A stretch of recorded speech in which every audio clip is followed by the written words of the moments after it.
آخر منگول کامیاب کیوں تھے؟ سب سے پہلے جو جواب میرے ذہن میں آتا ہے وہ منگولوں کی برق رفتاری ہے، جو گھنٹوں کا فاصلہ منٹوں میں طے کیا کرتے تھے، اور منگول تیر اندازی اور تلوار بازی میں بھی کافی مہارت رکھا کرتے تھے، جو ان کی کامیابی کی ایک بڑی وجہ تھی۔ تاریخ میں بہت سی سلطنتیں مارز وجود میں آئیں، لیکن جو فتوحات منگولوں نے حاصل کی شاید ہی کسی اور سلطنت نے حاصل کی ہوں۔ آخر منگول کیوں ہر جنگ میں کامیاب ہو جایا کرتے تھے؟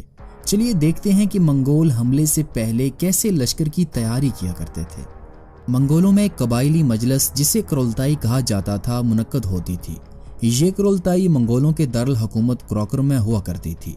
کن کن شہروں پر حملے کرنے ہیں، کیسے حملے کرنے ہیں اور کتنی فوجیں روانہ کرنی ہیں، ان سب کا فیصلہ اس کرولتائی میں کیا جاتا تھا۔ اس مجلس کے زیر انتظام کھیل منعقد ہوا کرتے تھے، جہاں منگول گھڑسوار اپنے جوہر دکھایا کرتے تھے۔ منگول اپنے بچوں کو بچپن ہی سے تیر اندازی اور گھڑسواری کی تربیت دیا کرتے تھے۔ چنگیز خان کے خان بننے کے بعد اس نے منگول فوج پر خاص توجہ دی۔ منگول فوج کا سب سے چھوٹا یونٹ اربان ہوتا تھا، جس میں 10 منگول ہوا کرتے تھے، جو مختلف قبیلوں خاندانوں سے لیے جاتے تھے۔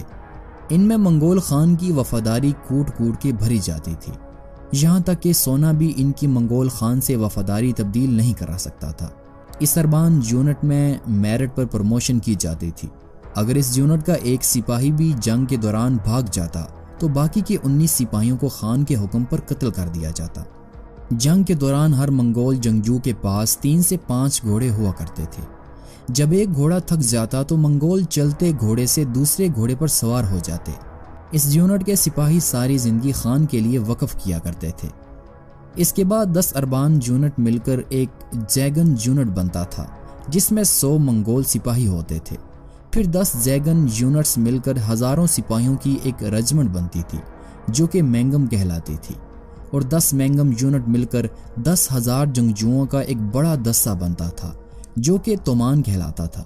یہ منگول فوج کا سب سے بڑا دستہ ہوتا تھا، اور اکثر منگول لشکر 2 سے 3 تومانوں پر مشتمل ہوا کرتا تھا۔ کہیں بھی حملے سے پہلے منگول کرولتائی کی مجلس طلب ہوتی، جہاں حملے کی تمام تیاریاں کی جاتی۔ منگول جاسوس حملے کی جگہوں اور دشمن کی فوج کے متعلق معلومات فراہم کرتی۔ اس کے علاوہ منگول جاسوس دشمن علاقوں میں منگول فوج کی خوفناک ہولناکیوں کی داستانیں سناتے کہ منگول ناقابل شکست اور انتہائی ظالم اور بے رحم ہیں، جس سے دشمن فوج اور عوام جنگ سے پہلے یا تو منگولوں کے خوف سے ان کے آگے ہتھیار ڈال دیتے، یا اگر منگولوں سے جنگ ہوتی بھی تو انہیں شکست ہوتی۔ اس کے علاوہ منگولوں کے پاس کمال کے انجینئرز ہوا کرتے تھے، جو محاصرے کے دوران منجنیقوں اور دریا پر پلوں کو بنانے میں کافی مہارت حاصل رکھتے تھے۔ جب منگول لشکر حملے کے لیے نکلتا تو ان میں آپس میں رابطے کے لیے بہترین انتظام ہوتا۔ منگول آگ کے دھوئیں اور ڈرم ڈھول کے ذریعے ایک دوسرے کو پیغامات بھیجتے۔ منگول لشکر کی حفاظت کے لیے 70 میل کے فاصلے پر چاروں طرف گھڑسوار ہوتے تھے، جن کا کام دشمن کی فوجوں پر نظر رکھنا تھا۔ شاید یہی وجہ تھی کہ کوئی بھی فوج منگولوں پر اچانک حملہ کر ہی نہیں سکتی تھی۔ میدان جنگ میں منگول فوج 5 حصوں میں تقسیم ہوتی تھی۔ منگولوں کے پہلے 2 دستے گھڑسوار نیزہ برداروں پر مشتمل ہوتے تھے، جن کے پاس نیزوں کے علاوہ تیر اور تلواریں بھی ہوا کرتی تھیں۔ ان کے پیچھے 3 دستے تیر انداز گھڑسواروں کے ہوتے تھے۔ جنگ کے دوران منگول دشمن پر ٹوٹ پڑا کرتے تھے۔ چند منگول دستے دشمن کو گھیر لیتے اور دیکھتے ہی دیکھتے ان کا خاتمہ ہو جاتا۔ بعض اوقات جب منگول دیکھتے کہ ان کا دشمن ان سے تعداد اور طاقت میں زیادہ ہے تو منگول اپنا ساز و سامان چھوڑ کر میدان جنگ سے یوں بھاگتے کہ جیسے وہ ہار مان رہے ہوں۔ لیکن یہ منگولوں کی ایک خاص چال ہوا کرتی تھی۔